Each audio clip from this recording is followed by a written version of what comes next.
Hello student, स्वागत है आप सभी का ब्लू डायमंड क्लासेस के इस ऑनलाइन प्लेटफॉर्म पर। मेरा नाम है आकाश मिश्रा और हम लोग इस वीडियो में आज पढ़ेंगे साइंस के महत्वपूर्ण इम्पोर्टेंट क्वेश्चंस।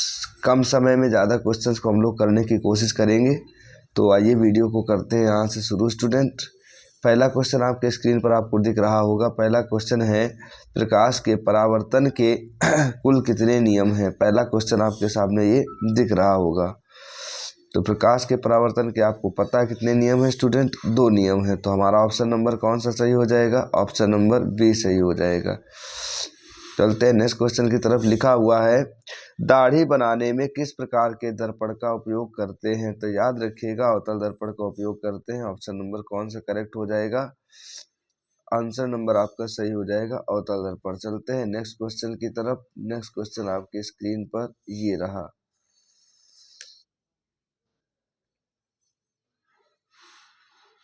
नेक्स्ट क्वेश्चन आपकी स्क्रीन पर है,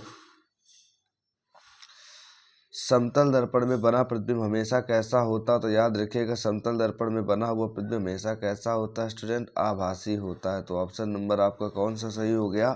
ऑप्शन नंबर आपका सी सही हो जाएगा। अब चलते हैं आपके नेक्स्ट क्वेश्चन की तरफ। नेक्स्ट क्वेश्चन आपकी स्क्रीन पर ये रहा, वाहन के साइड मिरर में किस दर्पण का प्रयोग किया जाता है। तो वाहन के साइड मिरर में याद रखिएगा कौन सा दर्पण उपयोग करते हैं? उत्तल दर्पण का उपयोग करते हैं। ऑप्शन नंबर आपका बी सही है। चलते हैं नेक्स्ट क्वेश्चन की तरफ। नेक्स्ट क्वेश्चन है, निम्न में से कौन सा पदार्थ लेंस बनाने के लिए प्रयुक्त नहीं किया जा सकता। तो याद रखिएगा जो ऑप्शन आपका मिट्टी है, मिट्टी हम लोग उपयोग नहीं कर सकते। तो ऑप्शन नंबर आपका कौन सा सही हो जाएगा स्टूडेंट? आंसर सही हो जाएगा आपका मिट्टी। चलते हैं नेक्स्ट क्वेश्चन की तरफ। नेक्स्ट क्वेश्चन आपकी स्क्रीन पर दिख रहा होगा आपको, ये रहा आपका नेक्स्ट क्वेश्चन। कह रहा, निम्न में से किस दर्पण द्वारा वस्तु का बड़ा प्रतिबिंब बनता है। तो याद रखिएगा, किस दर्पण द्वारा वस्तु का बड़ा प्रतिबिंब बनता है। तो वो समतल में कैसा बनता है? बराबर बनता है। समतल में वस्तु के बराबर बनता है। अवतल दर्पण में क्या बनता है? बड़ा और छोटा दोनों बनता है। बड़ा भी बनता है प्लस छोटा भी बनता है। उत्तल में कैसा होता है? हमेशा छोटा होता है। तो बड़ा वाला ऑप्शन कौन सा हो गया? ऑप्शन नंबर आपका बी करेक्ट हो गया। चलते हैं नेक्स्ट क्वेश्चन की तरफ। नेक्स्ट क्वेश्चन आपकी स्क्रीन पर ये रहा, काल्पनिक प्रतिबिंब हमेशा कैसा होता है। तो याद रखिए, काल्पनिक प्रतिबिंब जो होता है वो हमेशा कैसा होता है? सीधा होता है। चलते हैं नेक्स्ट क्वेश्चन की तरफ। नेक्स्ट क्वेश्चन आपका है, प्रकाश के अपवर्तन के कितने नियम हैं। तो इस क्वेश्चन को याद रखिएगा, प्रकाश के अपवर्तन के 2 ही नियम हैं। कितने नियम हैं? टोटल 2 नियम हैं। अब चलते हैं हम लोग नेक्स्ट क्वेश्चन की तरफ। नेक्स्ट क्वेश्चन आपकी स्क्रीन पर ये रहा,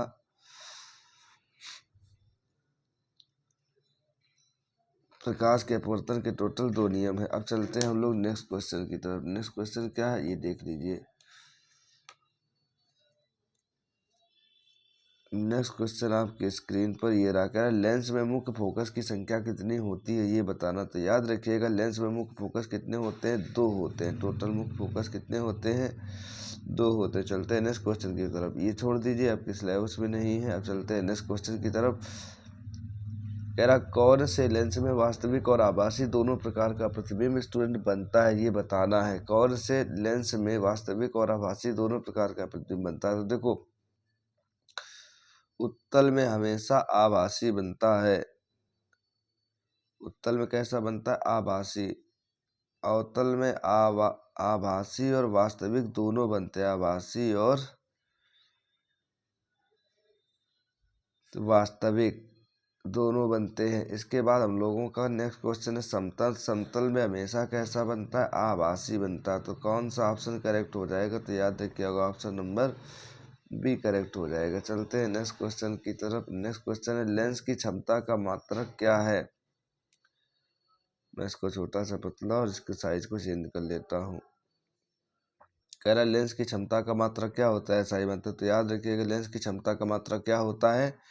डायोप्टर होता है। चलते हैं नेक्स्ट क्वेश्चन की तरफ। नेक्स्ट क्वेश्चन आपका ये आकर, निर्गत किरण एवं विलंब के बीच के कोण को क्या कहते हैं। देखो, ये आपका एक दर्पण है, ये आपतित किरण है, ये अपवर्तित किरण। थोड़ी स्टेडी हो गई है तो ये मैं इसको सीधी कर देता हूँ। ये आपके अपवर्तित किरण है, ये हमारा क्या है? इसका अभिलंब है। कह रहा है निर्गत किरण एवं विलंब के बीच को कोण को क्या कहते हैं। ये आपकी निर्गत किरण है और ये विलंब, इसके बीच के कोण को क्या कहते हैं, तो इसको कहते हैं हम लोग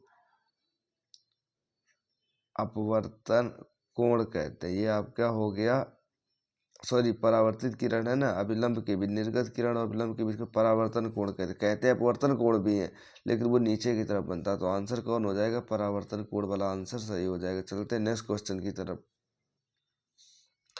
गोली दर्पण की वक्रता त्रिज्या 20 सेंटीमीटर, उसकी फोकस दूरी कितनी हो जाएगी। याद रखिएगा आर हमेशा बड़ा होता है और एफ हमेशा छोटा होता है। आर 20 है तो एफ कितना आ जाएगा 10। अगर एफ 10 होता तो आर कितना हो जाता 20। तो ऑप्शन नंबर कौन सा सही हो जाएगा 10 सेंटीमीटर। अगर अवतल होता तो माइनस लगा देते, अवतल होता तो माइनस लगा दे, उत्तल होता तो प्लस लगा देते। चलते हैं नेक्स्ट क्वेश्चन की तरफ। देखा किसी पारदर्शी माध्यम में प्रकाश किरणें हमेशा कैसे गमन करती हैं। तो प्रकाश हमेशा एक सीधी रेखा में गमन करती हैं, सीधी रेखा में प्रकाश की किरणें गमन करती हैं। ये प्रकाश की किरणें सीधी रेखा में गमन करती हैं। चलते हैं नेक्स्ट क्वेश्चन की तरफ। कह निर्वात में प्रकाश की चाल कितनी होती है। तो याद रखिएगा ये 3 लाख किलोमीटर प्रति सेकेंड होती है। 3 लाख किलोमीटर प्रति सेकेंड, या इसी को हम कह सकते हैं 3 × 10⁸ मीटर पर सेकेंड। चलते हैं नेक्स्ट क्वेश्चन की तरफ। अवतल लेंस की क्षमता कैसी होती है। तो याद रखिएगा 2 लाइन याद कर लीजिए। अवतल में कुछ भी आ जाए तो ऋणात्मक, उत्तल में कुछ भी आ जाए तो धनात्मक। अगर वास्तविक होगा तो आपको ऋणात्मक रखना है। क्या होगा, वास्तविक में हमेशा याद रखिएगा ऋणात्मक, और आभासी में हमेशा कैसा होना चाहिए, धनात्मक। चलते हैं नेक्स्ट क्वेश्चन की तरफ। तो ये हो जाएगा नेक्स्ट क्वेश्चन। कह रहा है उत्तल लेंस की क्षमता होती है। तो उत्तल लेंस की क्षमता कैसी होती है। तो याद रखिएगा जो उत्तल लेंस होता है उसकी क्षमता की बात कर रहा, तो मैंने अभी आपको बताया उत्तल मतलब क्या होता है, धनात्मक। उत्तल कैसा होता है,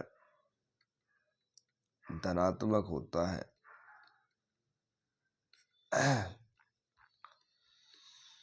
अवतल कैसा हो जाएगा, अवतल आपका ऋणात्मक हो जाएगा। चलते हैं नेक्स्ट क्वेश्चन की तरफ। कह रहा है निम्न में से किस दर्पण का दृष्टि क्षेत्र बड़ा होता है। तो उत्तल दर्पण का दृष्टि क्षेत्र बड़ा होता है, इसलिए हम लोग वाहन में साइड मिरर के रूप में, किसके, साइड मिरर के रूप में और तो उत्तल दर्पण का प्रयोग करते हैं। चलते हैं नेक्स्ट क्वेश्चन की तरफ। नेक्स्ट क्वेश्चन हमारा क्या है,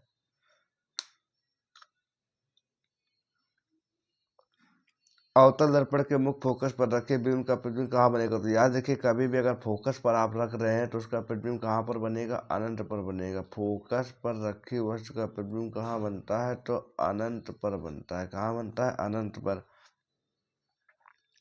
वही अगर हम इसको अनंत पर रख दें तो प्रतिबिंब कहाँ बन जाएगा, प्रतिबिंब फोकस पर बन जाएगा। कोई समस्या, कोई समस्या नहीं। चलते हैं नेक्स्ट क्वेश्चन की तरफ। नेक्स्ट क्वेश्चन आपके स्क्रीन पर ये रहा। क्वेश्चन क्या कह रहा है, अवतल लेंस के सामने अनंत पर रखे बिंब का प्रतिबिंब कहाँ बनेगा। तो अवतल लेंस के सामने अनंत पर रखना है, तो अनंत पर रखी वस्तु का प्रतिबिंब कहाँ बनता है, अभी बताया था फोकस पर बनता है। चलते हैं नेक्स्ट क्वेश्चन की तरफ। किसी उत्तल लेंस की फोकस दूरी कैसी होती है। मैंने आपको बताया था अवतल मतलब ऋणात्मक, अवतल का मतलब क्या होता है, ऋणात्मक, और उत्तल का मतलब क्या होता है, धनात्मक होता है। चलते हैं नेक्स्ट क्वेश्चन की तरफ। नेक्स्ट क्वेश्चन आपका दिया है, पानी से भरी बाल्टी की गहराई कब मालूम पड़ने का कारण क्या है। तो ये होता है प्रकाश का, याद रखिएगा, अपवर्तन होता है। तो प्रकाश के अपवर्तन के कारण बाल्टी की गहराई कब मालूम होती। चलते हैं नेक्स्ट क्वेश्चन की तरफ। कह रहा किसी गोली दर्पण की वक्रता त्रिज्या 50 सेंटीमीटर, आर 50 दिया है, तो एफ छोटा होता है, तो ये कितना हो जाएगा, 25 हो जाएगा। ये आपको 50 दिया हुआ, कितना दिया, 50। तो 50 का आधा 25। रिलेशन क्या होता है, एफ बराबर r/2। इसको स्मॉल एफ रखना है, ठीक। स्मॉल एफ बराबर r/2। अगर हिंदी में लिखना चाहें तो फोकस दूरी बराबर ये होता है वक्रता त्रिज्या बटे 2। चलते हैं नेक्स्ट क्वेश्चन की तरफ। प्रकाश की किरणों का पथ दर्शाने वाले चित्रों को क्या कहते हैं? तो चित्रों को किरण आरेख कहते हैं, ध्यान रखिएगा। अब प्रकाश किरणों के समूह को क्या कहते हैं? प्रकाश किरणों के समूह को कहते हैं किरण पुंज। चलते हैं आपके नेक्स्ट क्वेश्चन की तरफ। नेक्स्ट क्वेश्चन आपके स्क्रीन पर ये रहा।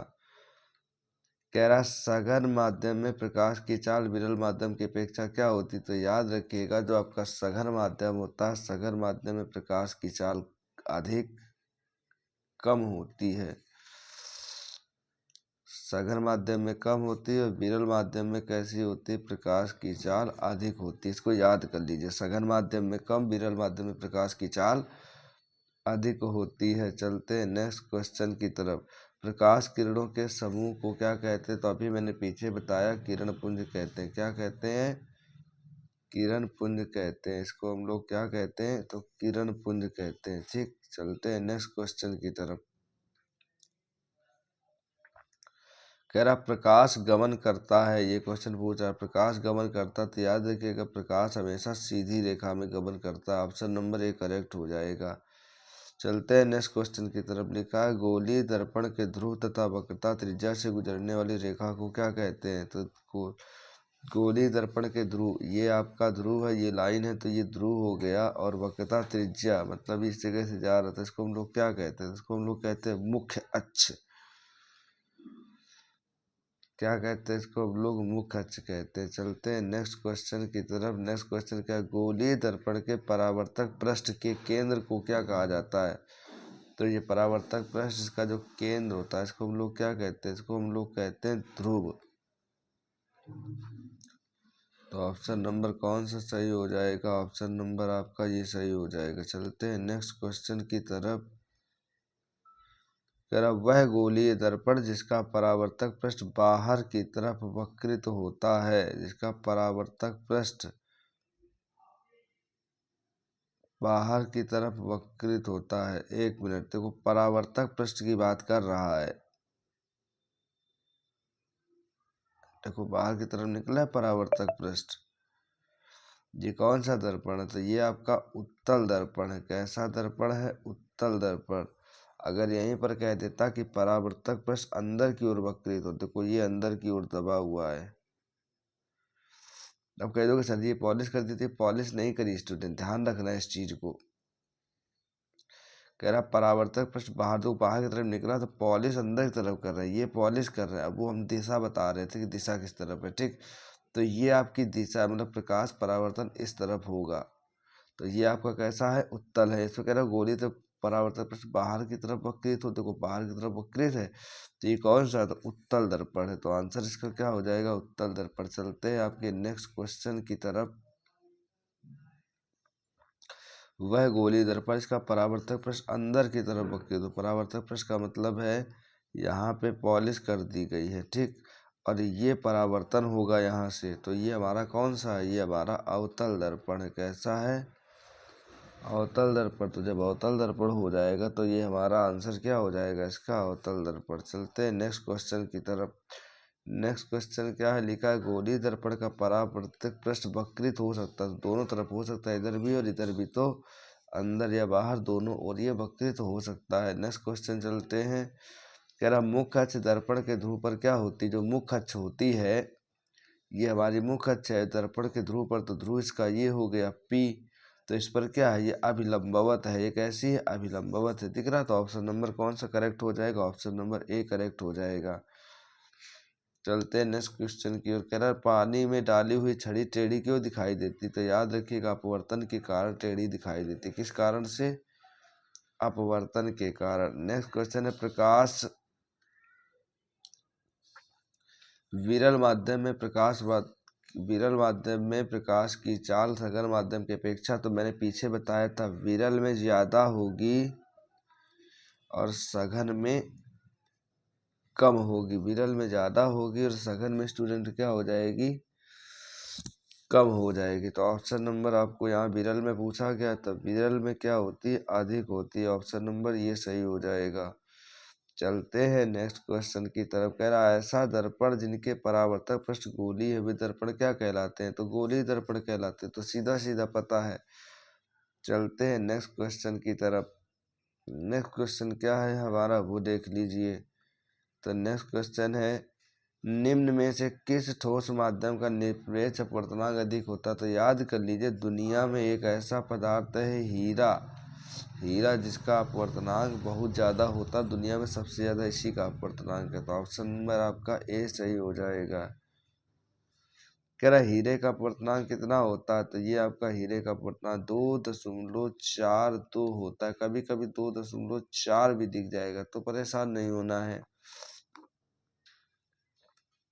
चलते हैं नेक्स्ट क्वेश्चन की तरफ। नेक्स्ट क्वेश्चन आपके स्क्रीन पर ये रहा, लिखा है कि सौर भट्टियों में प्रकाश को केंद्रित करने के लिए किस बड़े दर्पणों का उपयोग होता है? तो याद रखिएगा, अवतल दर्पण का उपयोग किया जाता है। 40 क्वेश्चन हम लोगों के स्टूडेंट कंप्लीट हो गए हैं। इस क्वेश्चन के ये लगभग 15 मिनट का वीडियो है।